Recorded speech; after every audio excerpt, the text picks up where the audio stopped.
조금 전에 이제 김사나 박사님께서 굉장히 거대한 전 지구적인 의미에서의 생물 다양성을 얘기해 주셨다면 저희 관심사는 훨씬 더 좀 폭이 좁고요.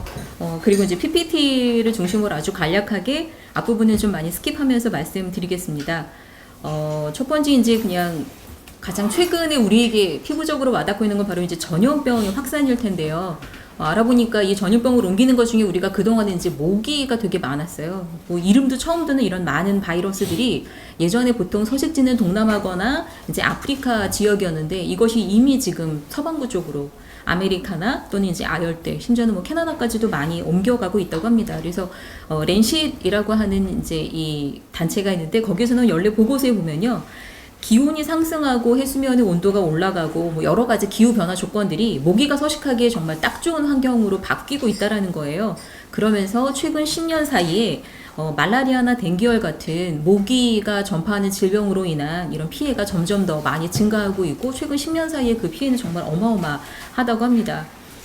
이런 것들을 보통 저희가 이제 이렇게 이번에 코로나 때문에 많이 들어보셨을 거예요. 인수 공통 감염병. 저도 이제 이 관련된 책들을 좀 보다 봤더니 실제로는 이 인수 공통 감염병이라고 하면 동물과 인간 사이에 서로 오고 가면서 병이 전파가 되는 거래요. 근데 지금 우리에게 문제가 되고 있는 바이러스는 실제로는 의학적으로는 종간 감염이 더 가깝다는 거예요. 그러니까 동물에서 인간으로 오는 바이러스가 인간에게 치명적이기 때문에 실제로는 지금 이 문제들이 발생하고 있고 그리고 이 동물도 가축이 아닌 야생동물에 의해서 아까 이제 그 김사나 박사님 얘기를 들으니까 전체 포유류 중에 겨우 야생동물은 4%라고 하는데 이 4%의 야생동물이 우리 인간에게 전파시키는 이 바이러스가 지금 굉장히 치명적이고 저희에게 이제 어려움들을 주고 있습니다.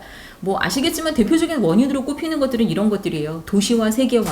그로 인해서 개발이 점점 증가하니까 생태계는 자연히 파괴가 되고 또 이상기후들이 많이 발생하면서 서식지를 상실한 야생동물들이 점점 인간의 세계로 진입하고 있다고 하는 사실입니다.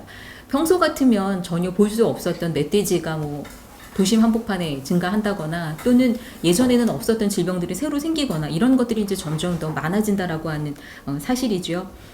대부분 이런 위기들의 공통 분모는 여러분들 아마 다 상상하실 거예요. 전염병이 주는 위기나 경제 위기나 기후 위기 모두 다 인간에 의해서입니다. 뭐 그 원인은 굳이 말씀 안 드려도 될 것 같아요.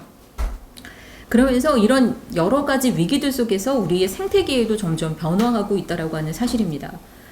평균적으로 지금 기온이 자꾸 올라가고 있고요. 그러다 보니까 뭐 수자원 부족이나 이상기후나 우리가 너무나 많이 알고 있는 이런 변화들이 일어나고 있고 이런 것들은 인간의 사회적인 활동, 또 경제 활동, 그리고 심지어는 우리의 건강에까지 치명적인 영향들을 미치고 있습니다. 그리고 또 하나는 오늘 우리의 주제인 생물 다양성에 영향을 미치는 것도 바로 기후 변화라고 하는 사실이에요. 저도 이제 아까 김사나 박사님 얘기를 들으면서 제가 책으로만 봤었던 개념들을 좀 자세히 설명을 들을 수 있었는데요. 아까 많이들 들으셨죠? 유전적으로 종, 또 생태계 차원 안에서 생물 다양성에 대한 양성 대목임이 이 기후변화 때문에 끊임없이 일어나고 있습니다.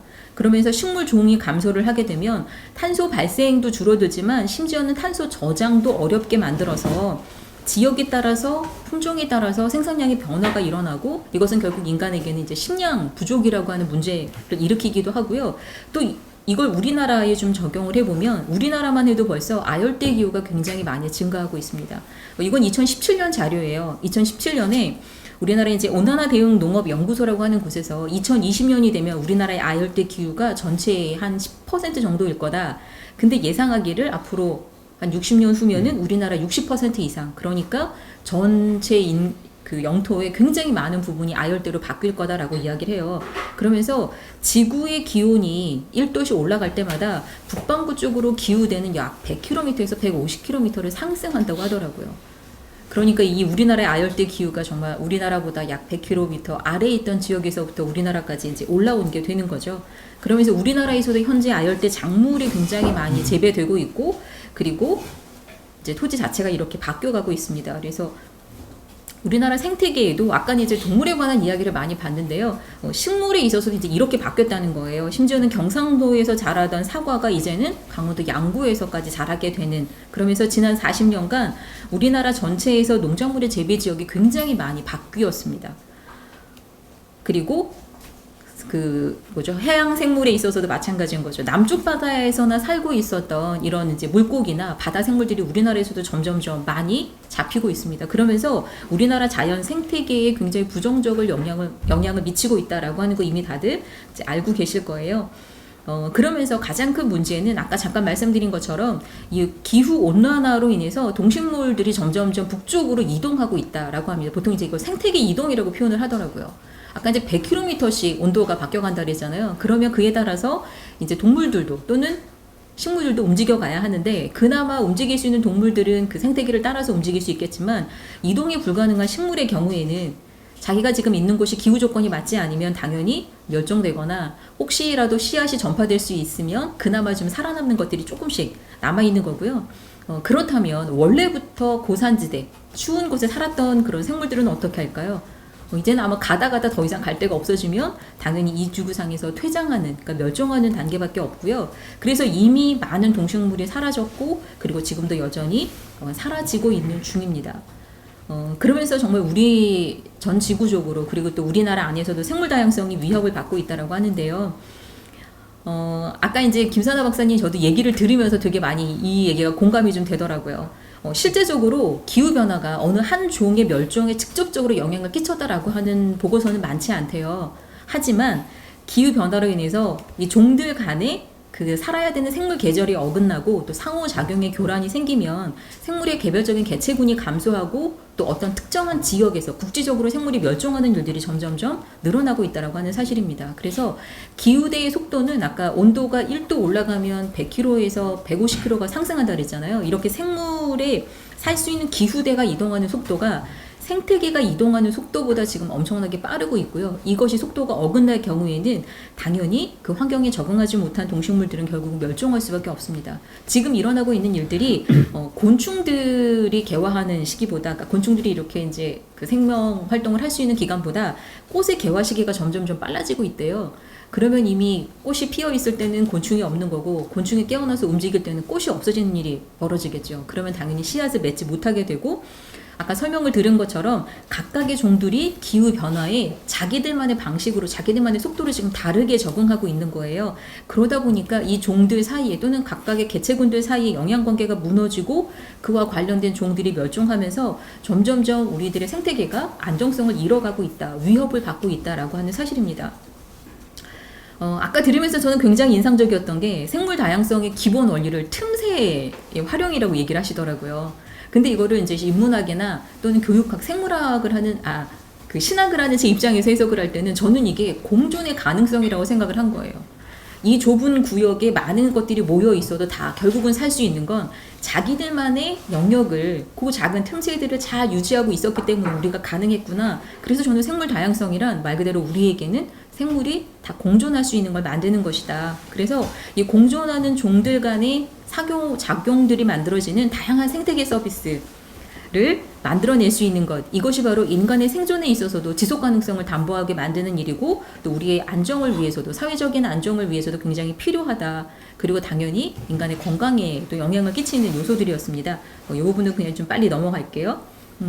그래서 만약에 이런 생물 다양성을 우리가 잃어버리게 되면 전체 생태계에도 영향을 끼치게 되는데요. 제가 한 예로 개구리만 가져왔어요. 실제로 양서류가 32% 정도 감소하고 있다고 하는데, 저는 개구리에게서 이렇게 많은 의약품을 생산하는 줄 몰랐습니다. 심장병, 파상치료제, 진통제, 항생제의 원료가 다 개구리로부터 나온대요. 그래서 개구리가 멸종이 되면 당연히 이 질병에 관련된 분들에게는 치명적인 영향을 미치게 되고, 그리고 또 모기를 먹는 개구리가 사라지게 되면 모기로 인한 또 질병이 또 점점점 증가하게 되는 이런 일들이 벌어진다는 거죠. 그래서 이 생태계 파괴의 원인은 아까 이제 많이들 설명해 주셨어요. 이원적인 세계관, 인간 중심적인 세계관, 과학기술주의, 이런 것들은 설명 안 하겠습니다. 알고 계실 테니까. 인간에 대한 부분만 좀 얘기를 하자면, 이렇게 만든 위기의 장본인이 인간으로 지목을 받고 있어요.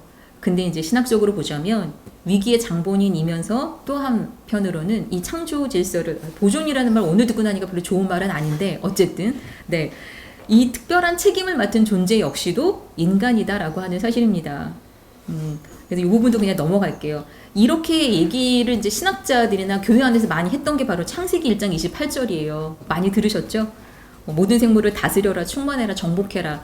그러면서 우리가 권리를 가진 사람이라고 생각했지만 거기에 책임론을 넘어서 지금 이제 공생이라는 단계까지 넘어왔습니다. 그래서 오히려 요즘에 더 많이 거론되고 있는 창세기의 구절은 2장 15절의 말씀이에요. 표준세 번역에 주 하나님이 사람들을 데려다가 에덴 동산에 두시고 그곳을 맡아서 돌보게 하셨다. 이 말 속에는 인간에 대한 두 가지 이해가 있습니다. 또 그리고 자연에 대한 이해도 두 가지인데요. 첫 번째는 할 수 있는 만큼 잘 돌보라 라고 하는 것들은 잘 개발해라 라고 하는 측면도 있고요. 대신 그 반면에는 그 개발이 우리에게 또 자연에게도 해가 되지 않을 만큼 잘 보존하고 지키라는 것까지 두 가지 측면이 있다라고 하는 사실입니다. 그렇다면 이제 가장 마지막에 하고 싶은 얘기는 이제 이 부분이죠. 우리들의 관점을 생태학적으로 좀 바꿔야 된다라고 하는 건데요. 이런 위기의 시대에 우리에게 필요한 게 뭘까요? 저는 아무래도 이제 교육학의 전공이다 보니까 그렇다면 우리는 어떻게 해야 될까? 실은 아까 이제 김사나 국장님께 이 질문을 좀 드려보고 싶었어요. 근데 이제 제가 생각한 아주 작은 대답은 우리가 곧 자연이다라는 생각으로 돌이켜야겠구나. 그리고 조금 더 쉽게 이야기를 하자면 그동안에 당연하다라고 생각했던 것들 중에서 혹시 문제가 될 만한 게 있다면 그것들은 과감히 내려놓아야 하지 않을까. 그게 무엇인지는 각자의 처한 환경에 따라서 좀 다를 수 있을 것 같은데요. 한마디로 저는 이렇게 하는 삶은 공생이라고 생각했습니다. 공생이라는 말은 뭐 종교 안에서 또는 사회 안에서 가장 많이 하는 말인데요. 이걸 이제 기독교 교육 안에서 좀 풀어보자면 첫 번째는 인간의 이기적인 욕망을 좀 제한하는 거죠. 자연과학의 발전 자체가 생태계를 파괴하거나 위협시키고 있는 직접적인 원인이 아니에요. 그것들을 인간이 자기들의 욕망이나 자기 욕구 충족의 도구로 쓰고 있다는 게 문제입니다. 우리의 욕심이 문제라는 거죠. 그래서 지금 우리가 그동안에 살고 있었던 삶의 방식들을 좀 돌이키는 게 필요한데요. 그런 것들은 이제 한마디로 이야기하면 공생 혹은 생태적 삶을 지향하는 가치관입니다. 첫 번째는 자연에 대한 윤리관을 좀 다시 정립을 해야 되고, 두 번째는 물질에 대한 생각을 바꾸는 건데요. 첫 번째는 이제 그 공생일 수 있고 자연과의 공생을 어떻게 할 수 있을까? 그리고 두 번째는 물질에 대해서는 특별히 소유와 부에 대한 관점 또는 그런 인식을 좀 바꿔야 되지 않을까라고 생각이 됐습니다. 공생의 시작을 저는 이제 사랑이라고 생각했는데요. 기독교에서 이야기하는 사랑은 보통 우리가 알고 있는 아가페나 에로스의 사랑이라고는 이분법적 사랑이 아니라 컴패션, 보통은 긍휼로 번역이 되는데 저는 오늘 이 컴패션을 사랑 또는 이제 공생을 가능하게 하는 기독교적인 사랑으로 컴패션을 좀 들고 왔습니다. 다들 아시겠지만 컴패션은 함께라고 하는 뜻과 고난이라는 뜻이 합쳐져서 만들어진 말이에요. 그래서 고난에 함께하는 것. 캐서린 켈러라고 하는 미국의 여류 신학자는 이렇게 표현을 했어요. 이 컴패션의 사랑은 타자의 고통에 함께하는 열정으로서의 사랑이다. 이것이 제가 생각할 때는 기독교인으로서 우리가 함께 공생을 할 수 있는 우리의 힘이자 인간만이 가지고 있는 고유한 특성이 아닐까라고 생각했습니다. 그러면서 인간이 가지고 있는 가치는 근대에는 인간은 자유를 가진 또는 인간은 스스로 가지는 자율성을 가진 인간에 대해 초점을 맞추었다면 이제는 우리가 인간이 가지고 있는 의존성에 좀 포커스를 맞춰야 되지 않을까. 그래서 의존성은 나의 나약함이 아니기 때문에 완전히 극복해야 되는 대상이 아니라 의존성이 가진 의미를 우리가 다시 생각하면서, 여기서는 제가 타협이라고 표현을 했는데요. 의미를 조금 더 다시 한번 생각하면서 이것이 우리 인간다움의 일부이다라는 생각으로 좀 바꿔야 되겠다라는 생각을 했고요. 또 종교적으로 보자면 기독교인에게 최고의 의존은 당연히 하나님에 대한 의존입니다. 우리를 인정해주는 근원에 대한 이 의존성을 바탕으로 우리는 나 혼자가 아니라 여러 명이 같이 함께 협동할 수 있는 이런 공생의 가능성들을 만들어 가야 되겠다라는 거였고요. 두 번째 이제 부에 대한 생각이었는데요. 점점점 인간들이 자기중심적으로 또는 비협력적인 존재로 바뀌어가고 있습니다. 뭐 각자도생이나 요즘에 승자독식 많이 들어보셨을 텐데, 그러다 보니까 우리는 점점 타자들, 이 타자에 대해 인간도 있고 동물, 식물까지 다 포함합니다. 그들과의 관계가 이제 사라지면서 부나 소유에 집착을 하게 됐어요. 그래서 이제 이반 일리치 같은 학자는 함께 나눌 수 없을 만큼의 희소한 부, 또는 한 사회의 가장 힘없는 사람에게서 자유와 해방을 빼앗는 파괴적인 부는 가난하게 만드는 부라고 하면서 부에 대한 새로운 개념을 이야기를 하는데요. 제가 최근에 가장 많이 읽었던 책 중에 하나인데, 이제 프랑코 비포 베라르디라고 하는 이분은 부유한 사람이란 많이 소유한 사람이 아니라 자연과 인간의 협력이 만인의 손이 닿을 수 있는 범위 안에서 만들어내는 것들을 그것을 즐길 수 있는 충분한 시간을 가진 사람이다라고 이야기를 하고 있습니다. 그래서 이제 여러분들에게 드렸던 자료집에는 없는 한 챕터가 들어갔는데요. 나름 우리가 그럼 도대체 실제적인 삶 속에서는 무엇을 할 수 있을까 했더니 뭐 이런 것들이에요. 근데 이제 이런 이 세 가지 것들을 한마디로 하자면 우리가 그동안에 살아왔던 나의 생활 방식, 습관을 바꾸는 것이다. 그래서 이 습관을 우리가 보통 가장 지금 많이 소유하고 또 소비하고 하는 것들인데요. 소비는 중독과 비슷해서 하던 대로 하는 게 가장 편하고 좋다고 해요. 하지만 그것을 바꾸기 위해서는 불편함도 있고 비용도 들고, 그럼에도 불구하고 일단 만약에 우리의 그런 생활 방식을 바꾸고 나면 이후에 그렇게 계속 살아가는 건 훨씬 더 편안할 것이다 라는 이야기를 하고 있습니다. 그래서 교육학 안에서 하는 이야기들은 우리에게 너무나 익숙하고 그 다음에 또 진부하게 느껴질 수도 있지만 이것을 실제로 하지 않는다면 어떠한 변화도 일어나지 않을 것이다 라는 생각이 들었고요. 교회 안에서 끊임없이 이런 이야기들이 논의를 통해서 거듭되고 그것을 통해서 우리의 삶의 방식들을 좀 바꾸어 나가는 게 필요하지 않을까 생각했습니다. 네, 너무 급하게 마무리해서 죄송합니다. 감사합니다.